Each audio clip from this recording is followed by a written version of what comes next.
What is up, everybody? Welcome into the postseason recap edition of Speedway Soccer Live, brought to you by Broadway Sports Media. I am Davey Shepard. I'll be hosting everything tonight. I'm here with the OGs, Andy Simmons, Ben Wright, Jonathan Slate. Guys, thanks for being on tonight. How's everybody doing? What's up, guys? Doing well, Andy's man. riding high. Win over Dundalk tonight. Big win. Place Big at win. the table, baby. Listen, I'll take them as they come right now, all right? Hey, that's right. Is 2 goals over an Irish league team really a big win? It's a big win for us right now, okay? Andy, what's their FIFA rating? Who knows? Andy probably knows what their FIFA rating is. I have no idea, but if Sloop was here, he would ask where that team was located. Yeah, he would. All right, listen, we're going to kind of go through a few different things today.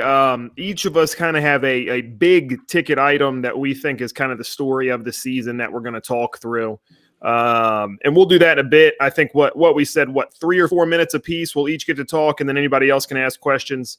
Yeah. Yep, sounds good. Sweet. Put them on the hot seat. I don't really know if it'll be like that or not, actually, but and me and Ben somehow always turn it into that with each other, so we'll see how that goes. But I think we actually agree with each other tonight, so maybe it won't. Listen, let's talk about a few things. MLS Cup final this weekend, Saturday at 8. Is that correct? Yeah. Yeah, that's Okay. correct. Yeah. And Seattle versus Columbus. Big news tonight is that Santos and Nagby are both out, correct? Yeah. So just want to go ahead and congratulate the 2020 MLS Yeah. Cup champion Seattle Sounders. Yeah, get those bets in at Bets on Yes. Broadway, Hammer etc.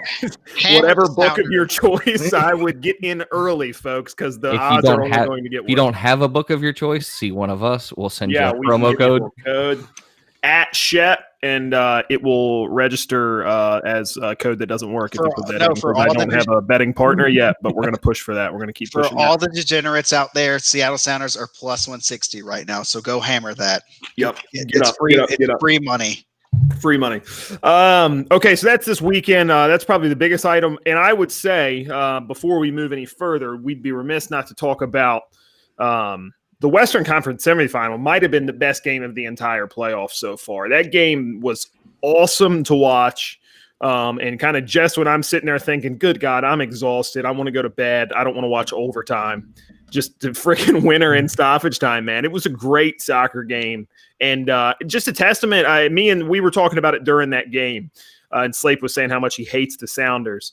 But you just have to respect what they do, man. They go out there and they just grind out results, and they're just a juggernaut year after year after year. And, holy cow, what a game. Well, and then, yeah, you got to respect them, and how they've built a team. 9 of their 10 years they've made the playoffs, which is just unbelievably impressive. But they could be in a different place next year. Brian Schmetzer is his contract's up at the end of the week, so we'll see what happens there. That is absolutely insane to me that they have let it get this far. Get that far, right? Yeah, he's told him what he wants. He says he wants 1.5 million. And I know there's coaches in this league that are making more than that. And if you're Seattle, why aren't you paying the man?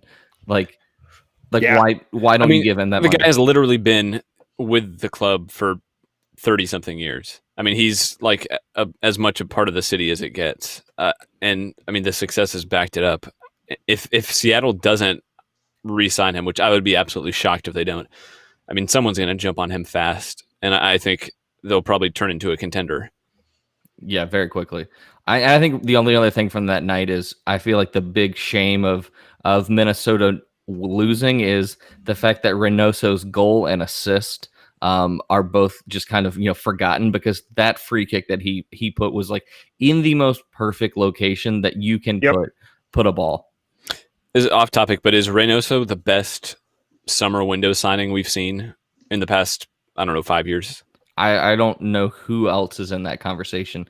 And when the guy has 7 assists in a playoff series, like he already has the most postseason assists. Yeah, most postseason assists through 4 games. It was insane. And that was he was actually had that in 3. Oh, in 3 games. You're right. Yeah, 3 games versus GBS's 4.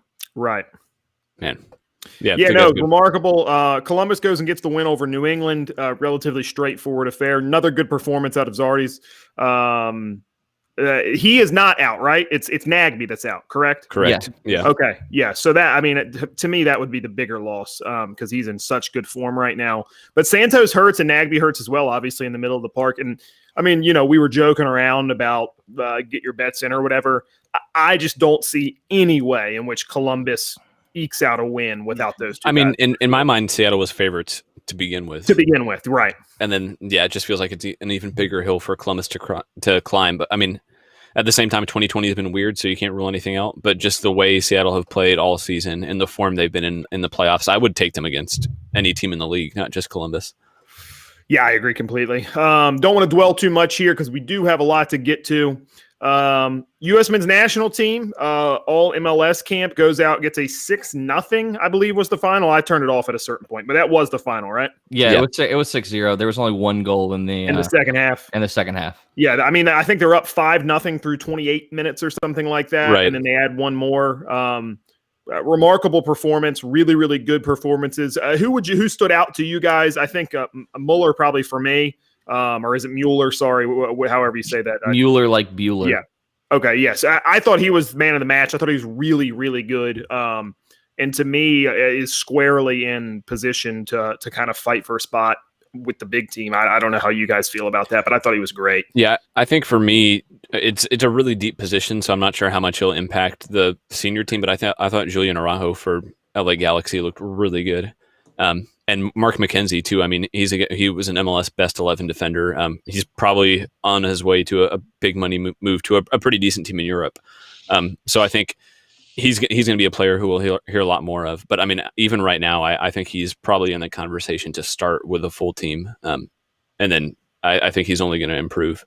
Yeah, I mean, I was impressed with Mueller and Araujo, but I know Mueller, as good as he was, he also is in a deep position with the full team. But we do have to keep in mind that not only do we have Nations League in June, we have Gold Cup in July. You had a lot of matches to play.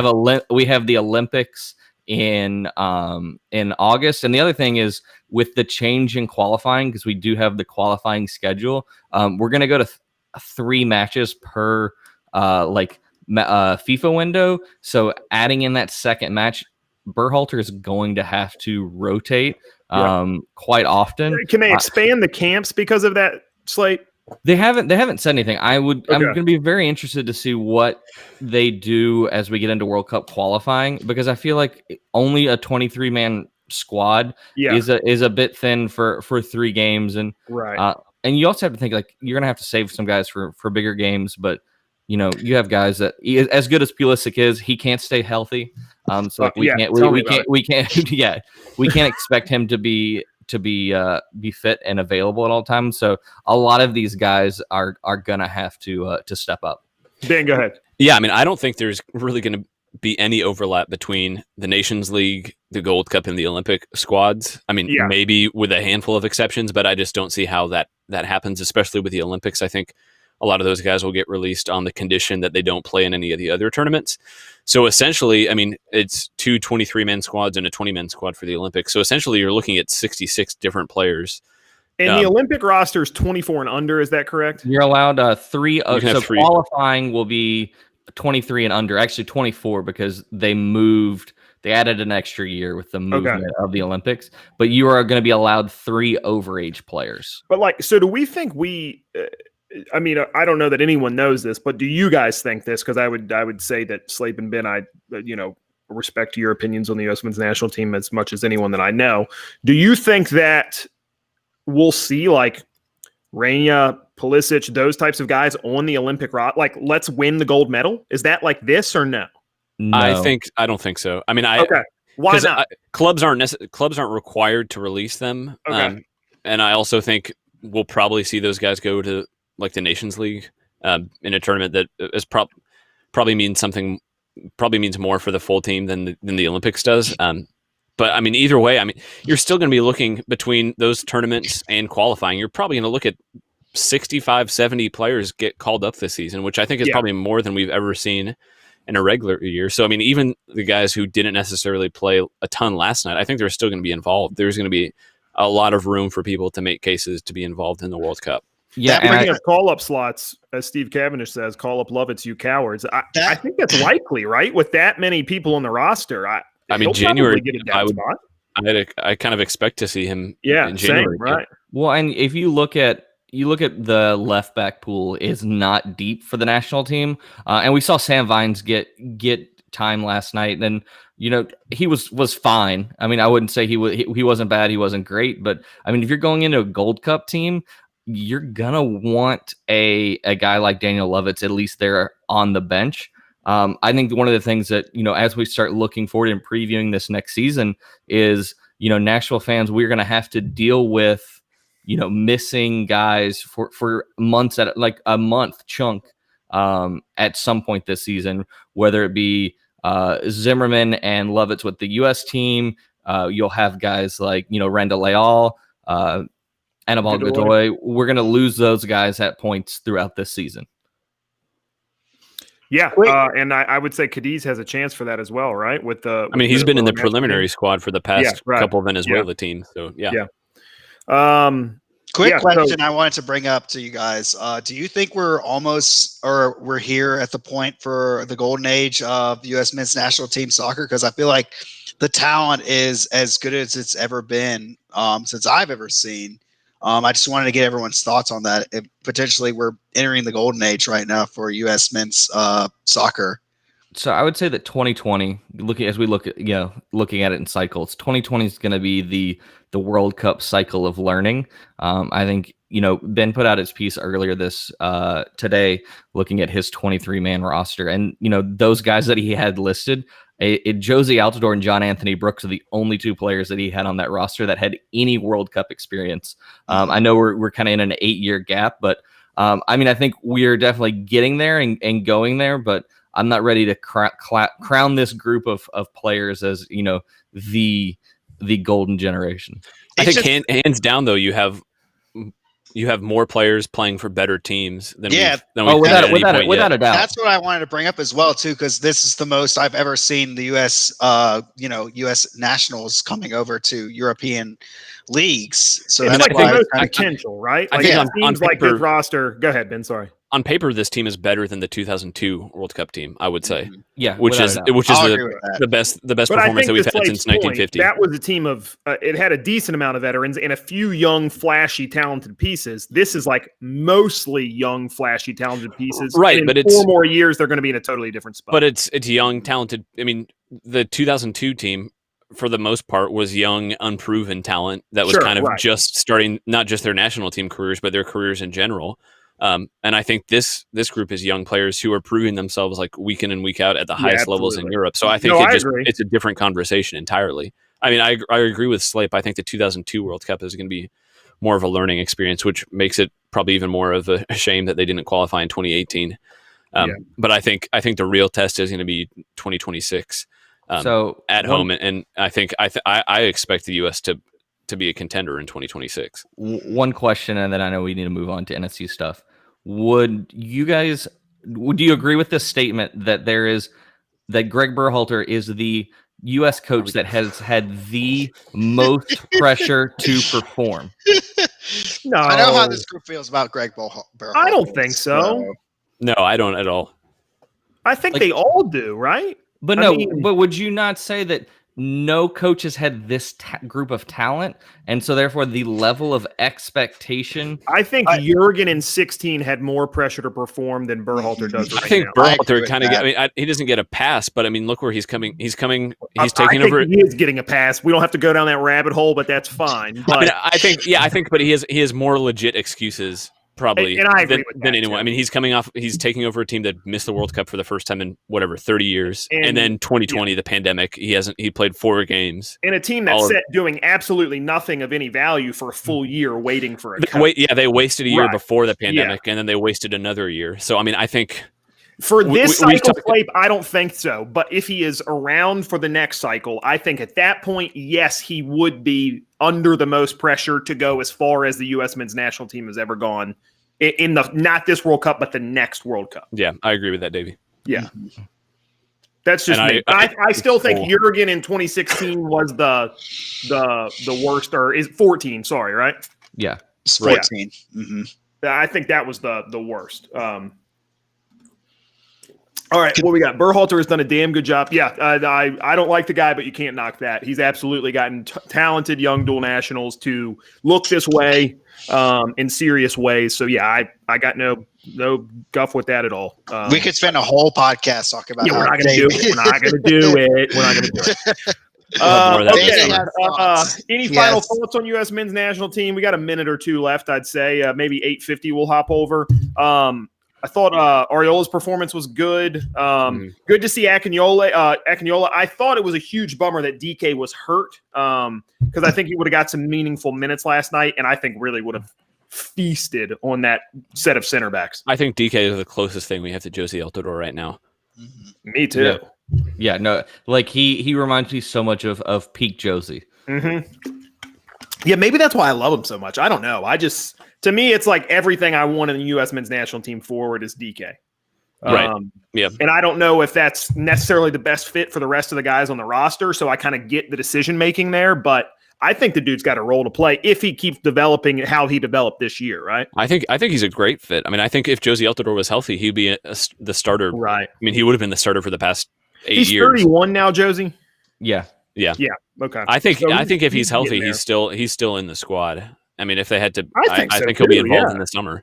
I mean, the guy, like Slape said, as far as experience goes, I mean, he's one of the few guys who will be in the roster that can and the thing is, like, contribute. as much as Josh Sargent is in the discussion. I mean, what has he really done? I mean, he's playing for an absolutely terrible Bremen team, and but he's not nothing. He's not scoring week in and week out. Well, there's talk that he may be out the door in January in Bremen. They may be looking to cash in on him because that's let's end on this question. Is the Sargent thing like is it like a McKinney thing where there's maybe too much pressure on him there and the team's not good enough and a change of place is going to make him perform better, you think? No, or is he just not living up to the task? No, I think it's both. I think I would think it's a little bit of both. And I think it's also Werder Bremen is not good. They're probably going down and they're trying to capitalize on an asset, and he's one of the young assets that they have right now. I like it. Good talk. All right, look. So here's what we're going to do for everybody still hanging with us. Each of us has kind of picked a little topic that we're going to spend maybe 3-4 minutes, however long it goes, and we'll talk about what we think was one of the main stories of the season. And then after that, we'll all, the other three guys, take a second or two to ask one or two questions that follow up on that topic. We've tried to make them a bit different, but all of us are kind of going with our gut, so there may be a little bit of overlap here. But yeah, we'll start with that. Slape, let's start with you, all right? Yeah, so really, if we kind of look back at the start of the season, what we all sat down and we put together, where we thought this team would perform. We looked at, signings. We looked at, historics as far as, players and expansion teams. But, I know myself and several others, we said that, being in the playoff hunt, the last couple games of the season is where we wanted to see this team at. That was kind of like the floor. We talked with Matt Doyle, and he kind of set the over-under at points at 35. And at that point, we were operating under a different set of circumstances, looking at the Western Conference, thinking we were going to have a full season. Obviously, that didn't happen. We had the first 2 games of the season, had a great while we did lose those first 2 games, Nashville definitely looked like they were a part and belonged in MLS. It wasn't, a situation we've seen with other expansion teams. Those first couple games just getting blown out by 6 and 7 goals. And so, we had the break. We missed MLS's back, which I think is, one of the real lowlights of this team or of the season for this team, because we saw how they performed in the playoffs and how this team is constructed. This is a team that's built pretty well for playoff soccer. It's built for single elimination. Gary Smith has a track record of good performances in knockout soccer. So, I mean, that was really, really a big shame that we didn't get to see this team. But, they come out of the MLS's back. We won our first game. And, one of the things we talked about as an expectation was, we thought this team would be really good on the offense, the defensive side of the ball, but where was it going to be from a offensive side. Who was going to, provide that offensive production? Was it going to be Daniel Rios? Was it going to be Hani Mukhtar, Randall Leal? When we talked about, I know specifically, I said, I think maybe our top scorer for the year isn't even here, and that didn't prove to be exactly right. Rios and Mukhtar ended up being our number one goal scorers, but Yonder Cadiz came in. I think there's still some question marks, but he was at least able to provide another option and help this team. So, I say from an expectation standpoint, we came in, we had a great defense, the second best defense in the league. We almost hit that 35 points in 11 fewer games, which I think is a huge thing, albeit in a different conference. But as we come to the end of the season, made a playoff run, qualified 3 games before the season was actually over. So it was a success. There were frustrating points, and there's still things that this team can do better and can build upon. But I think it's a season of exceeding expectations. Everyone thought this team was going to struggle, was going to be not as bad as Cincinnati, but still be really bad.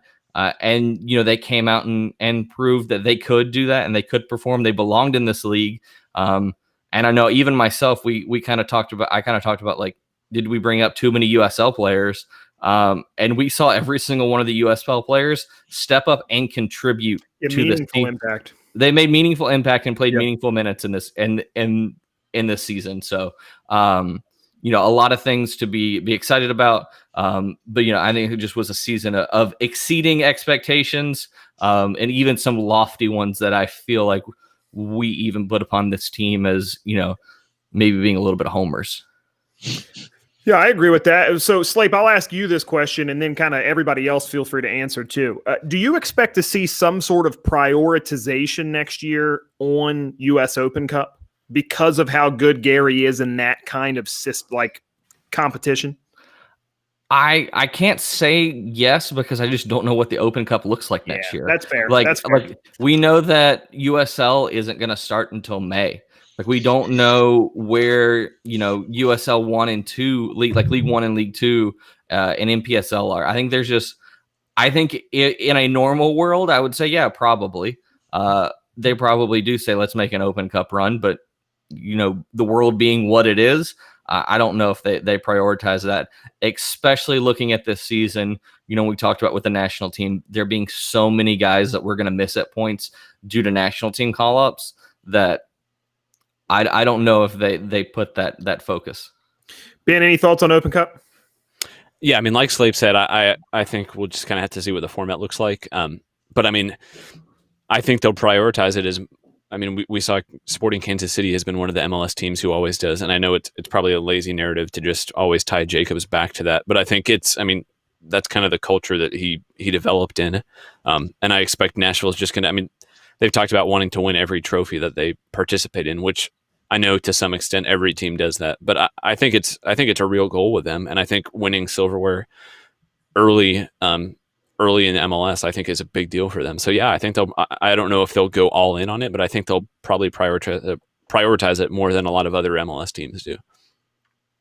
I just think winning breeds winning, right? And the more games you can win, even in a tournament like that, how often we've talked about those Spurs team that were really, really good, 3 and 4 years ago, and they just could never actually win something. And then it kind of fell apart. Now they're really, really good again.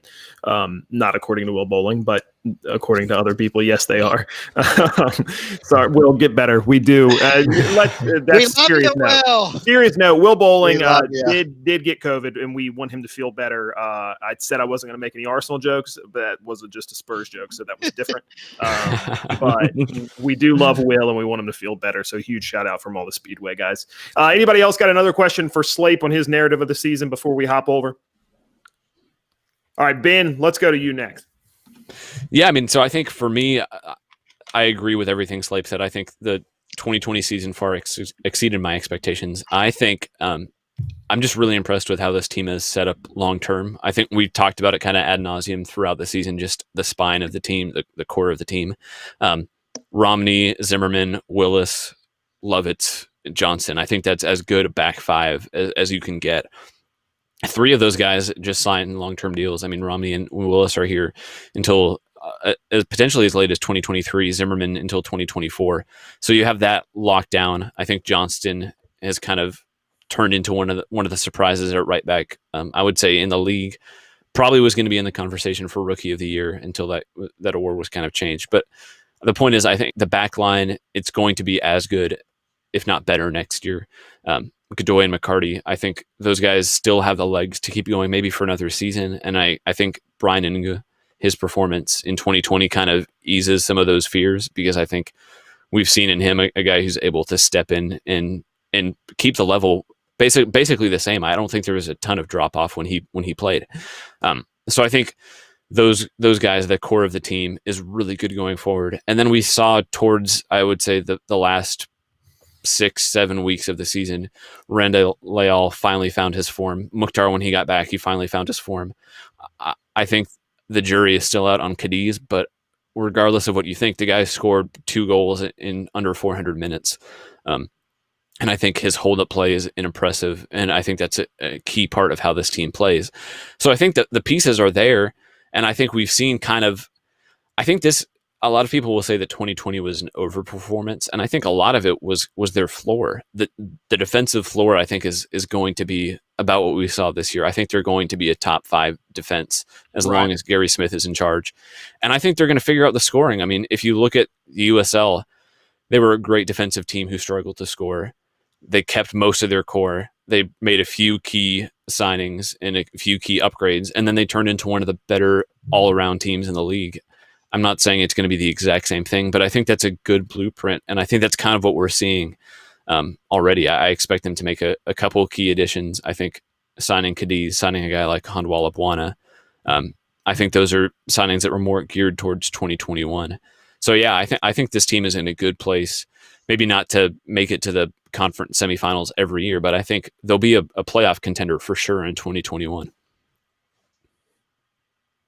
Slade, you got a question for Ben? Yeah. So I know you talked about, 2020 being where this team's floor is at. Do you think that what we saw from Mukhtar and Leal is their floor? Do you have any concerns about either of those 2 guys as we kind of look forward to next season? No, I mean, I think overall it was their floor. I think, like I said, I think it's pretty much the minimum expectation for the defense is to be a top 5 defense in MLS. And I think I would say that, 2020 was their floor for the 3 DPs, for at least Hani, Mukhtar, and Randall Leal. Like I said, I'm still not 100% sold on Cadiz, but I think he probably needs more time. I mean, we've talked about just how weird 2020 was and how hard it was for those guys to adapt. And I think with a full preseason, a more regular season schedule, I think they'll both show more of the form that we saw in the last month or 2 of the season than they did before that. Well, so I want to touch on something real fast. You both said a note about Yonder Cadiz. You both kind of mentioned them in different, the same thought, but you both brought them up. And here's my question. So I think I'm probably a little bit higher than Cadiz than most people. I think we all here like him a lot. But I see a lot of people, I think, that don't think Yonder Cadiz is the answer at center forward, but somehow do think Daniel Rios is the answer at center forward. And I don't quite understand that reasoning. So does anybody here have like a counter argument to what I'm like? I could see you saying, hey, none of these guys is good enough to start center forward for this team long term. I get that argument. But I don't get the argument that Cadiz is not good enough to start long term, but Rios is. That's kind of where I sit. Okay. I mean, like we're all high on both of those guys. Yeah, I like both of them. Yeah, that's right. But I would say that if Cadiz isn't the answer, then Rios probably isn't either. Yeah, Ben, you are higher on Rios than anybody, Ben. But that's reasonable, right? What Slape and I are saying here. I don't know, honestly. Okay. I think from my perspective, I think Rio showed as much as Cadiz did in the minutes he got. So I don't think you can say guaranteed either of them is the long-term option, but Right. I don't think you can say either one isn't. I think Rios showed in limited minutes. I mean, he scored 5 goals in under 900 minutes. And I think at times he looked really good. And I would say I'm not sure Cadiz necessarily earned the starting job ahead of him. So I mean, yeah, I think it's going to be a battle going into 2021. I don't think you can off the bat say neither one is good enough to start. Okay. Anybody else? Final questions for Ben before we move over to Andy. Andy No. boy fired up. All right. I agree with everything that Ben and Slape already touched on. I think the team exceeded expectations play-wise. Since Sloop is not here, I'm going to take his niche and talk about the culture here and growing the game a little bit. So look, anytime a new team comes to a city, growing the game for it is hard. Getting people interested is hard. This is not the NFL. This is not the NBA. This is MLS. And, people can disagree with me on this, but the fan base for this is very, niche. It's very centered. It's not a very, widely popular league. And that's just the reality of it. It's growing every year, of course. So you put it in a city like Nashville, where this is football country, this is SEC country, and the great game was growing a lot once the team was announced and whatnot. Fantastic. Once it was garnering attention with the play through USL. So then once MLS hits, there was we got 60,000 folks at Nissan Stadium. Great sign of things to come potentially. And then COVID hits. So who knows what's going to happen? Are the same amount of people going to show up? Put on top of the fact that a tornado hits, Nashville SC uses it as a rallying cry. I feel like a lot of what Never Give Up on You was based around that. What happened with the tornado as well too is that we as folks in Nashville, we don't give up on each other. We're always there to support each other. So the team really used that as a rallying cry. So that grew the fan base. It was a great point to kind of get everyone to come together and whatnot. So then, of course, COVID hits. Who knows what's going to happen with that. I feel like the interest in the team kind of dies down a little bit because there's that big pause in between the MLS's back tournament. But then after that, the team starts performing well. And we're starting to garner interest a little bit. And then more and more people are like, hey, if you heard about Nashville SC, they're starting to really, make some noise in MLS right now. It's kind of counterbalance a little bit because there's spells where the team wasn't doing so hot. Then they start really rallying. They really start to figure things out with the DP starting to play now. So now we're starting to see, people garnering interest and whatnot. Is it where we want to be right now? Of course not. But these things take time.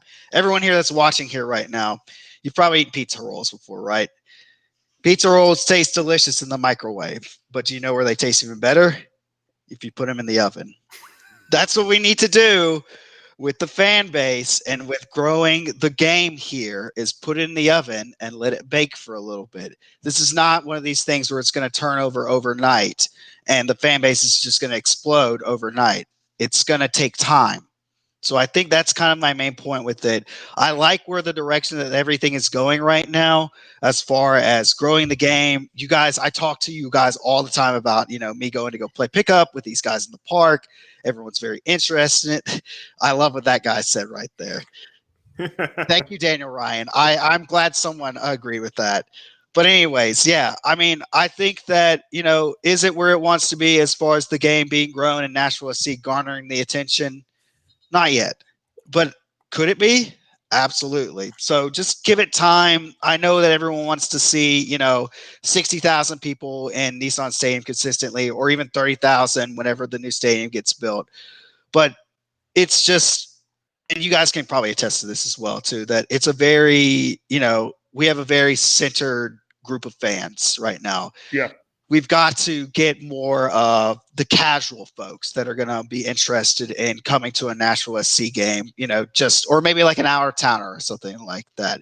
That's where I think that the focus really needs to be on a little bit, is growing the game for the casual fan a little bit. I think they're getting there. I think that the results that Nashville SC had were definitely helped a lot, but you guys could probably remember, Davey probably remembers this, for the Preds games, whenever they started, they were handing out rules to hockey for everyone that was going to the games. So I don't think it's that desperate to get everyone to come to Nashville SC games, but the reality is it's just going to take some time. And I think that the question I was at, the difference is, right, we won right away. So I think that just helps a tremendous amount. And the only thing I'd add to it, what you're saying, Andy, is the fact that they sold out all of the premier level suites in 2 days, to me, kind of says the backing that like businesses are showing towards this whole thing. And if those are selling that fast in the new stadium, I think we're going to see, because look, here's the raw deal of it. They can't cut deals on supporter level tickets if they're not selling out corporate level tickets. Yep. And when they sell all of that out in advance, it makes it easier to lower that price point to the average person and get the regular person who Andy's talking about in the stands. And so I it think should be you're right on track. Go ahead, Ben. Sorry. It's just worth pointing out those tickets are not cheap. I mean, so there's not cheap. No, they're not. Not there's even like significant interest for them to sell out that quickly. Yeah. Andy, I think you're right on, though. I agree with a lot of what you said. It kind of ties in with a bit of what I'm going to talk about, too. That same thing of like just giving time to develop. And so I'll just go into mine. Anybody got a question for Andy before I hop in and start? No. Okay, cool. So here's my thought, and I'm going to use it to say, for me, the statement of the season was the job that Jacobs and Gary Smith did. And you guys know this. I mean, literally, I lost our credentials because I was so critical of Gary Smith in 2018 at the USL level. So I'm not going to get painted as some homer who isn't afraid to question what's going on. So that's just out there, right?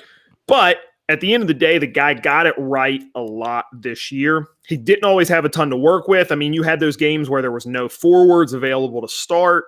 I just think he got it right a fair amount of times. Did he have a few games where we wondered what was going on with the subs? Of course, but every manager over the course of every season has those same amount of games. The guy did a hell of a job. And I would say this, I think Ben talked earlier about the spine that's built with this team. Mike Jacobs, I would tie into that as well. And I've said this a couple of times, I just think a guy who, you've got a duo of guys, Jacobs and Gary Smith, who are hitting so frequently right now on roster decisions, on player acquisitions, on game day lineups, on substitutions, on tactics, whatever. I just feel like the fan base at large has to give those two the benefit of the doubt going into next year. When the decision is, hey, Cadiz is going to be the starter, or hey, Rios is going to be the starter. Even though I sit there and just asked the question 5 minutes ago, hey, is Rios actually good enough to start for this team long-term? If he's the starter on day one next year, I'm going to have to say, hey, Davey, listen to last season's recap and say you're giving Jacobs and Smith the benefit of the doubt, because clearly they see something and they get it right more often than they get it wrong. Now, here's the thing I'm interested to see, because I'm a negative guy, is if things aren't quite going the way that we think that they will go, and they aren't quite going what Ben's saying, if the 2021 season doesn't look like 2020 was the floor, it looks like 2020 was the ceiling. How long does that benefit of the doubt last? And how long before people are saying, oh, well, last year was a total fluke and this year is really what we – and I don't know. I don't think it is going to go like that. I'm just interested to see how quick the tide starts to turn, because sports fans, man, and I mean – we're all sports fans of different teams, of different whatever. I mean, I'm a Chelsea fan. You have people talking about every game when Frank Lampard is bad, they want him out, right? Every single time it's Frank, he's not good enough. He's never going to be able to do this. I mean, they're second in the league, whatever, it is what it is. So third in the league right now. So sports fans are fickle, man. And it's the natural evolution to say, well, it's kind of like give a mouse a cookie, right? You give a mouse a cookie, he's going to want some milk. Everybody always wants more, and that's the nature of sports. And so while I think the testament for me this year was management and the decisions they made that were so positive, I am interested to see that storyline next year and what it looks like and how much time they bought themselves with a good year this year. So I'm going to open up. I got a question for you. So what do you think, talking about, the hits and misses, both Gary Smith and Mike Jacobs, what is their number one challenge going into this year? For Mike Jacobs, it's getting a consistent goal score. To me, it's that 100 times over. And I think that's why I've talked about Yonder Cadiz tonight. I want it to be him or Daniel Ria. Like, in Ben and Slate, you guys tell me if I'm wrong, everybody. To me, a Gary Smith side to be firing on all cylinders has to have the center forward scoring goals. Do you guys disagree with that? I don't disagree with that. I don't think he necessarily has to be the primary goal scorer, but I think he's got to be contributing pretty significantly. Yeah. Right. No, I agree with that. I just think it's like it's just such I think his team being activated in the full ways is contingent upon that. And so that's why I want it to be Yonder Cadiz. Now, could it be Randall Ayal, or could it be a potential right winger DP who we think all should be signed? Like we've all mentioned that multiple times, right, on the air, that we think that's the level, the place that they can upgrade the easiest. Sure, it could be that. That doesn't bother me one bit. But for me, for Mike Jacobs, it's getting a goal scorer. And then for Gary Smith, it's going to be finding the balance in a long, long season that is going to be pretty busy again, right? Where you're going to miss players to national team appearances. I think it's going to be the same thing it was this year for Gary Smith, which is finding the balance in the middle of the field. How many games can Dax play? How many games can Godoy play before you have to bring in a Nungo or a Derek Jones at an 8, or maybe a potential another midfielder to be signed, whoever that person might be. I think that's going to be it. And then, Slape, to your point earlier, it's who is it? Is it Jack Mayer who comes in for Walker Zimmerman when he's gone? With what does that look like in the middle of the field, in the middle of the defense as well? I think we've seen that Anunga is more than capable of filling that role, though. Yeah, I think in situations we've absolutely seen that, right? Like the Toronto performance, you can't overlook how good Brian Anunga is. But like, is Brian Anunga going to do that away at LAFC next year? I don't know that answer yet. I mean, there's no way to know until we see it. That's not a slight on Brian Anunga. It's just like it's going to be different next season than it was in small samples this year. Yeah, and you also got to think that next season we're not going to play some of these. We're not going to play Dallas 4 times. We're not going to play Orlando 4 times. The schedule is going to be completely different because we're going to see. We should see every team within the league minus 1 or 2 here and there. So that's here's a question. Okay, go ahead. I don't want to use the term like soft launch, but do you buy into the concept? Bought into the soft. Do you buy into the concept at all that I don't either, but that once the stadium opens, we'll see like a big name signing to kind of drum up fan excitement, or do you think I think that the stadium is the excitement? I don't think that just fits Jacob's mold at all. Yeah, just like the big name just to do it. Now, here's what I will say. I'm not saying it fits Jacobs. I'm wondering more about Ingram. Stadium and you're cashing all of the checks, you can spend more money. So I think part of that is just a very natural evolution. They're not paying rent anymore, and they're making money off concessions. Now they can go sign somebody better, right? And I don't think it necessarily is a Jacobs decision. I think it might come more from the ownership group. Like, hey, we're opening a new stadium. We've made the playoffs 1 or 2 years. Let's sign a player that people will know about to get butts and seats. I don't know if that fits the model, but I think it's. Yeah, but I'm not going to write it off just yet. I don't see Ingram overruling Jacobs just to do that personally. Now, maybe I'm being naive. I just don't see it like that. I think they would do it if it fits. I think there are guys who would fit that, who could fit the team and contribute. Sure. And I think in that case, for sure. So. Yeah, you're probably right. Like, there's always somebody out there who could do the job. For the record, I don't necessarily think it's going to happen either. I think it's just an interesting question. And I think we could potentially see maybe not like a huge like superstar level DP, but I think we could probably see a little bit more investment over the next couple of seasons.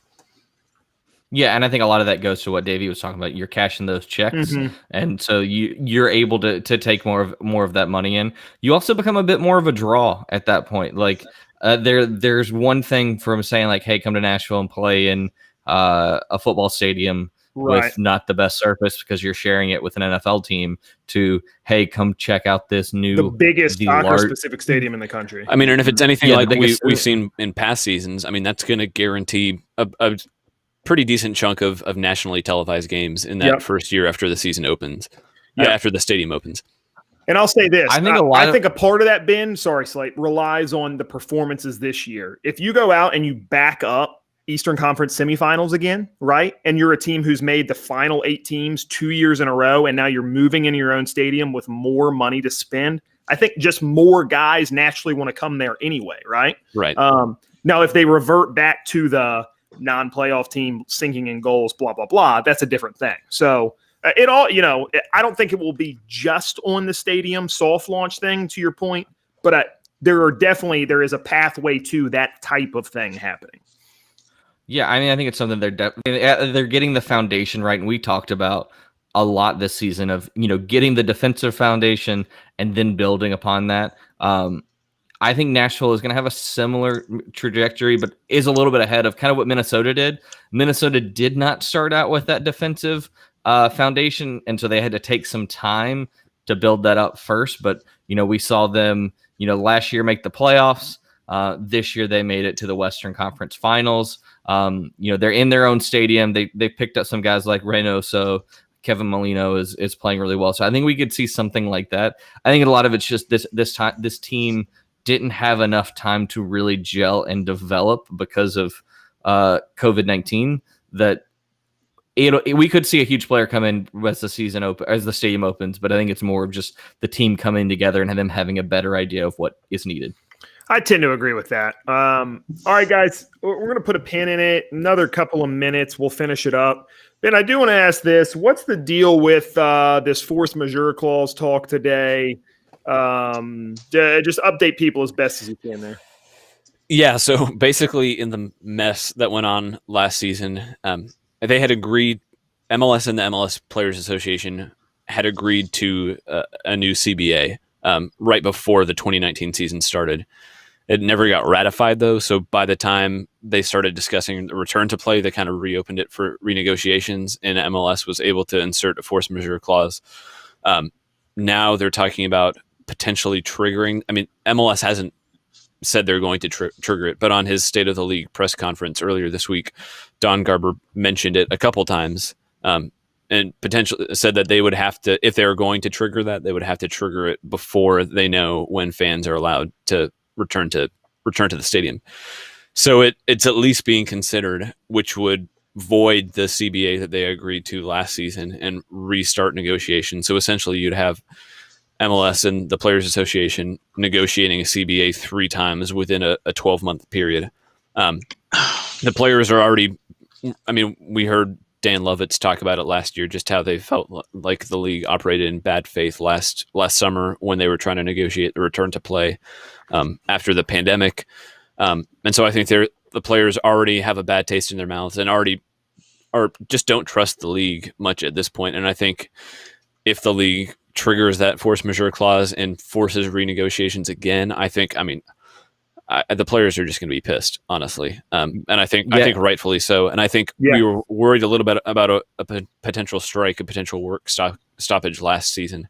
They avoided that. I think if they trigger that, I think a strike seems even more likely than it did last year. Yeah, and today, yesterday was the State of the League or Tuesday was the State of the League press conference. Today there was the press conference with the Players Association and Bob Foose, and he did also talk about the force majeure clause as well. He did mention that the players were especially frustrated that that's even coming up now because they gave over $150 million in concessions to owners. Players took a 5% pay cut across the board. Yeah, and so they've made a lot of concessions. He did one interesting stat was he mentioned that 20% of the league players contracted COVID during the season. And then he also specifically called out the fact that I know Don Garber has talked about March being when this gets started back up, but the players do not want that and feel that it's too soon because of they need time to heal with the condensed season. And then that's when he mentioned. Well, I think we're seeing that with the Premier League this year, right? Like guys just getting hurt like crazy. Not just all over Europe, not just the Premier League, but I mean, injury after injury. And jumping in on that, I mean, Garber was pretty adamant. I was on his press conference earlier this week, and he was pretty adamant about sticking to a regular early March opening, which just seems odd to me because the earlier you start, the less attendance you're going to get. If you push it off until late April, early May, I mean, you're probably not going to have full stadiums. But they're saying like 120 million vaccines by the end of Q1. Right. I mean, so you know what I mean? Like the closer you can get to the summer, the more attendance you're going to get, completely. And it's without a huge TV contract. I mean, MLS is driven by attendance and ticket sales, and the more tickets you can sell, I mean, they're operating at $1 billion loss, or their revenue is down $1 billion in 2019 in 2020 from 2019, and that's not necessarily adding on the expenses for the MLS's back tournament for the charter flights that they had at the end of the season. I mean, so I think from a league perspective, without a huge TV contract, it just makes sense to wait, let players get healthy, get as much attendance as you can. So I mean, if I'm the league, I think that's the first concession I give before I trigger the force majeure clause. Mm-hmm. Boys, it's always fun. We're going to stick a fork in this one for the night. We'll be back on a somewhat irregular schedule for the next little bit. I mean, it's December 10th today. Like we just said, we're currently expecting right now an early March season start. Just real quick, December 14th is when teams have to put out their protected list. And Super Draft on the 16th. December 15th is the expansion draft. And then actually on the 13th, the day after MLS Cup, there's a half-day trade window open from, I think it's like 8 p.m. to 12 p.m. So, I mean, I wouldn't be surprised if we see it. We'll probably see moves upcoming. Yeah, we'll do an episode next week. And then from there, between Nashville Soccer Show and Speedway Soccer, it'll be interspersed. We'll try to get some guests on in the offseason, some players, some front office people, that kind of thing. But, we'll keep it kicking, and when there's news, we'll have it out either here on BroadwaySportsMedia.com. Huge shout out to Broadway for hosting us tonight. Like always, we like doing these live ones. Daniel, Cole, Steve, and whoever sent us the "Do You Eat Shit in a Foreign Language" thing. We appreciate you guys listening. I guess that's it for the night. Will, seriously, get better. We love you, man. We hope you feel better. And for everybody listening, we'll be back soon. Fun season, a lot to come in the off season. We'll be around. We appreciate you as always. This is Speedway Soccer.